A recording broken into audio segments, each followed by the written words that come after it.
avoir investi de l'énergie, de la ressource, du temps pour préparer cet événement. Et chaque petite goutte de cette aventure, vous en faites partie. Et chaque chose qu'on a pu construire, c'est grâce à vous.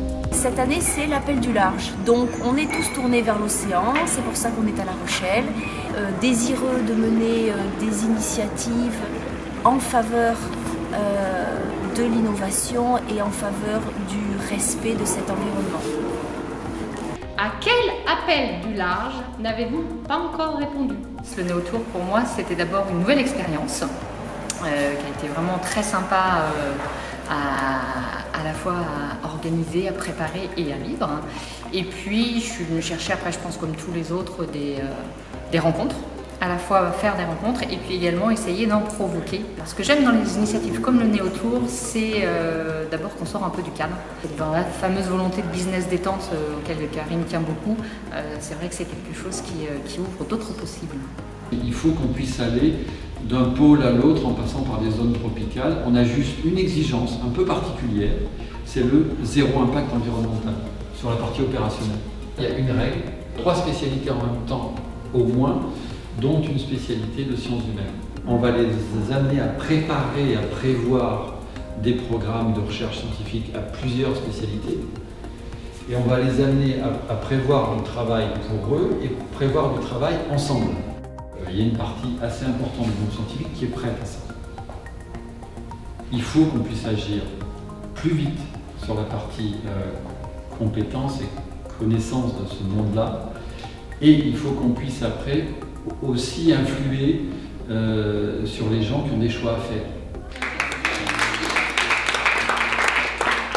C'est surtout une occasion de commencer à expliquer ce qu'on est en train de faire parce qu'il y a, je dirais, le contenu scientifique, le contenu industriel d'un programme et ce qui est très important aussi, c'est qu'on puisse partager ce qu'on est en train de produire et partager avec des cercles plus larges encore que les scientifiques habituels, que les ingénieries habituelles et que les entreprises avec lesquelles on bosse.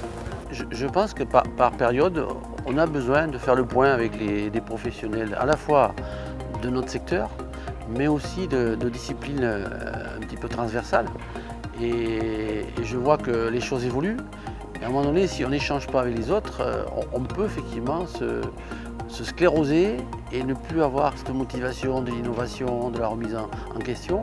Et je pense que c'est très salutaire et ça nous rassure aussi quelque part. La forme de la queue de requin, comme celle du thon d'ailleurs, c'est vraiment une très très bonne forme pour transformer le mouvement en force de propulsion. Et si on inverse le concept et qu'on met ça dans des zones où il y a des courants marins, eh bien c'est une très belle forme aussi pour récupérer l'énergie des mers. C'est peut-être pas par hasard que j'ai rencontré mon ami Gauthier Chapelle avec qui j'avais travaillé en Antarctique et sur les dauphins, on en parlait tout à l'heure à midi, qui m'a parlé pour la première fois du biomimétisme. Il venait de faire un stage avec une américaine qui s'appelle Janine Vigneaus et qui avait pour la première fois, semble-t-il, mis au point ce concept dans les années 90, 1997, de s'inspirer de la diversité du vivant, mais pas juste pour faire de l'innovation, parce que ça c'est vieux comme le monde, Léonard de Vinci est un très bel exemple de ça, et même bien avant, mais pour régler les problèmes de société. Il y a des choses formidables qui sont arrivées à l'humanité, on a réduit les mortalités infantiles, on a développé quand même l'éducation, mais aussi des choses beaucoup moins souhaitables, comme la destruction de l'environnement, l'augmentation des inégalités sociales. Et finalement, ce désir du large, c'est peut-être aussi, de mon point de vue, un désir de futur souhaitable. Comment se mettre en route vers quelque chose qu'on a vraiment envie de rencontrer dans notre futur proche, si possible, face au changement climatique, face à la destruction de la biodiversité. Est-ce que finalement c'est la seule alternative que l'on a, que de voir ces problèmes devenir de plus en plus présents dans notre quotidien? Ou est-ce qu'on n'a pas envie de prendre le large de cette côte qu'on ne connaît que trop bien pour essayer d'aller vers d'autres horizons beaucoup plus enthousiasmants?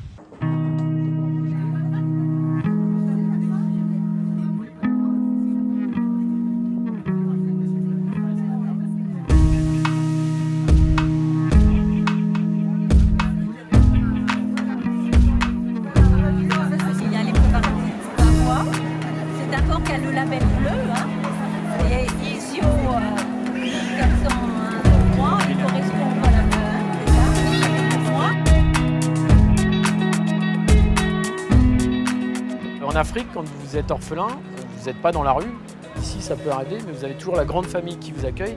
Par contre, il y a une chose qui est sûre, c'est que vous arrêtez d'aller à l'école. Parce que les familles ont déjà du mal à emmener ou à envoyer à l'école leurs enfants directs. Donc ils recueillent les enfants de la grande famille, ils ne vont plus à l'école. Donc là, l'idée vraiment de Pomme Baos, c'est qu'il faut que les enfants aient cette chance-là. Il faut qu'on puisse leur donner cette éducation qui va faire grandir aussi la nation. Et ça commence par les enfants.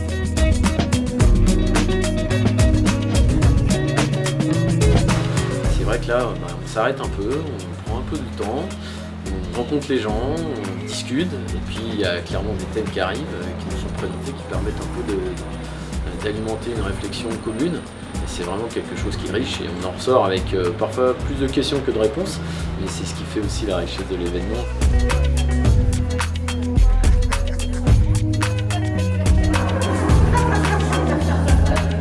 Esprit de Vélox, Pomme Baos et Tariq. C'est bien de rencontrer des gens comme ça, c'est bien d'avoir cette opportunité.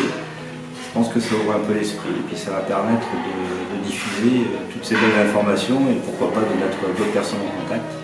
On a largement débordé l'horaire puisque les questions ne s'arrêtaient plus et le sujet était très riche.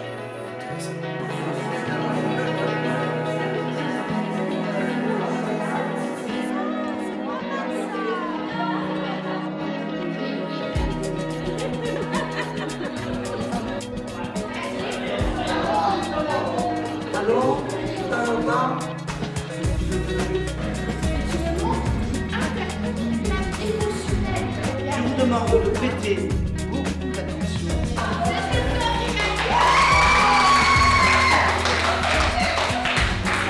Alors moi, ce que j'ai beaucoup aimé, c'est que j'ai découvert des gens passionnés. Et ça me fait beaucoup de bien parce que ça donne de l'espoir. Et on se dit qu'on peut faire plein de choses et que ça vaut le coup de se lever le matin et que c'est chouette. Et moi, ça m'a donné beaucoup d'idées. Notre seule barrière littorale, c'est la dune. Mais c'est une dune qui est agressée en continuité par l'homme, bien sûr, évidemment, mais par la mer.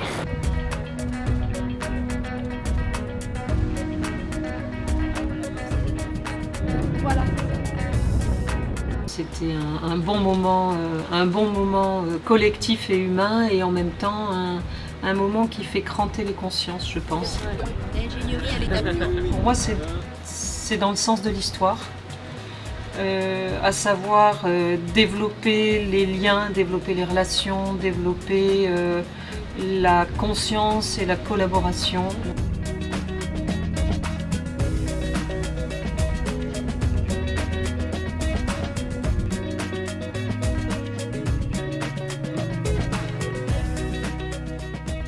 Donc on a trouvé à Vieux-Boucau un terrain de 3 hectares pour le moment que la mairie nous met à disposition. 3 hectares, évidemment, c'est trop petit pour les dauphins. Donc on va commencer avec les phoques parce qu'il faut savoir que les phoques sont totalement méconnus ici sur la côte, enfin, pour les gens qui vivent au bord de la mer. On veut vraiment développer un pôle pédagogique avec observation intelligente, de loin, comment approcher, mais de loin, donc au parc aussi. Donc ça sera vraiment une reconstitution d'un endroit naturel avec plage de sable, parce que les phoques ils aiment bien aller ramper sur le sable et tout. Éducation, sensibilisation et voilà. au développement durable. Et ce que tu dis pas, et c'est intéressant, c'est que Jean-Marc Barre est parrain de l'association. Gauche, droite, gauche, gauche, droite, droite. Poussez-vous là. Vas-y, sur place. On va débloquer un peu là. Droite, pas les filles, gauche. Ah voilà, gauche. Ça skie là, ça skie là. Moi, je dirige une petite société qui s'appelle E-Marine. On fabrique, on commercialise des bateaux électriques. On fait de la location, de l'usage partagé, de la copropriété. On a monté, pour financer la fabrication de nos bateaux, on a monté un fonds de dotation qui s'appelle Fonds Bionave. Un bateau électrique, très faible coût d'exploitation, très faible coût aussi d'entretien. Et on a surtout remarqué aussi que par rapport à la fréquentation des locations de bateaux, on a tout un public qui ne peut pas accéder à ça, parce que bon, louer un bateau une demi-journée, une journée, c'est pas donné. Effectivement, on ne va pas très vite de nœuds. Par contre, on se fond dans l'environnement et donc on a des animaux qui viennent vers nous. c'est calme, c'est posé. Plus on amène des groupes, plus on convertit. Si on veut sensibiliser le public de façon assez large au milieu, à l'environnement et tout ce qui s'y attache, il faut les amener sur place. Alors, on a peut-être envie de prendre un bateau et d'y partir au large. Mais il y en a d'autres qui vont mieux le faire. Il y en a d'autres qui vont mieux le faire que nous. Et on a assuré leur promotion. Ouais, je pense que voilà, on a le programme Esprit de Vélox, c'est un des programmes qui est emblématique sur cet appel du large pour connaître finalement les enjeux du système Terre.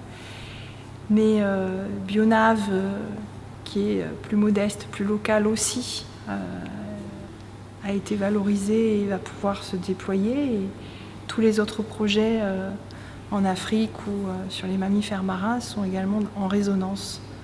Je pense que les gens qui ont participé au Néotour, ils ont conscience qu'ils peuvent être acteurs du changement et qu'on peut être, comme dit Gandhi, la phrase que je disais depuis le début, on peut être le changement qu'on veut voir dans le monde en fait, que c'est possible.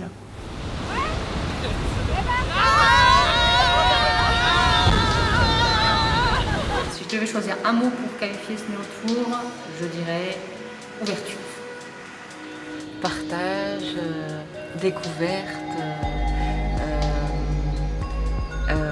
bienveillance, intéressant, l'appel du large. Partage. Intéressant. Très intéressant et très enrichissant. Voilà. Puissant. Ah, en un mot, c'est échange. Échange, joie. Je dirais la convivialité. Et je dirais même l'enrichissement, ensemble. Je dirais rencontre, au pluriel. La découverte. Moi, ce qui me vient à l'esprit, c'est partage. Partage et rencontre.